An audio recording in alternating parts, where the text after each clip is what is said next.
One of the ways that God himself rule over us and the devil is through our soul. When a man gets born again today, instantaneously his spirit has enough capacity.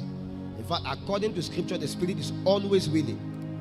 Your problem is not even your spirit. Your problem is your soul and your flesh.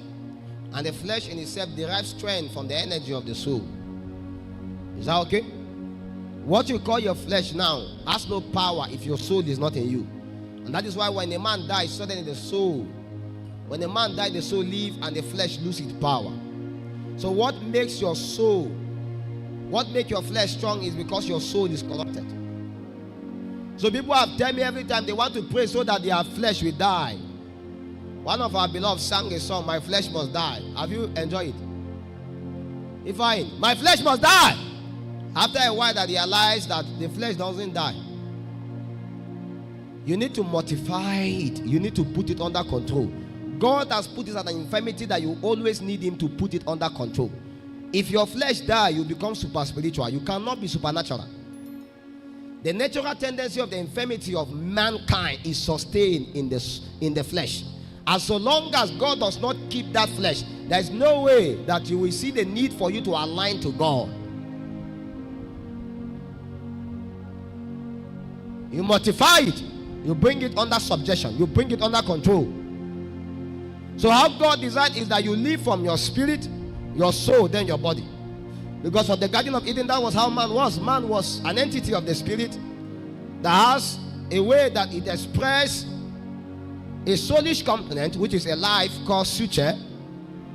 And then, of course, then his flesh also have an advantage. Because your body in itself needs your flesh and your flesh needs your body. All the components of mankind is very important. If I don't have body now, I won't be standing here. If I don't have flesh, I will not even be touched by the feeling of infirmities.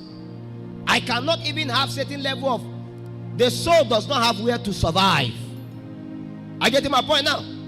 So the challenge is the knowledge that is informed in the soul that determines the exploration of the flesh. Jesus had flesh. In fact, when Jesus Christ resurrected, he said, "Touch me." And he was trying to let them understand that he has flesh and bone. Do you realize that? When Jesus Christ came back, I know you will say it's a spirit, but the Bible reckons that he has flesh and bones. So Jesus Christ came back, he was full of flesh and bones. So when they touched him, they touched flesh. Although he was able to pass through the wall, but there was still flesh sustained in his members. But that flesh does not have the power to control him. Why? Because his soul is not colonized.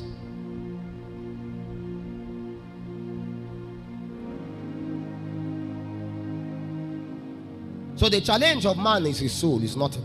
The battle is the battle of souls. It's nothing. It's the battle of souls.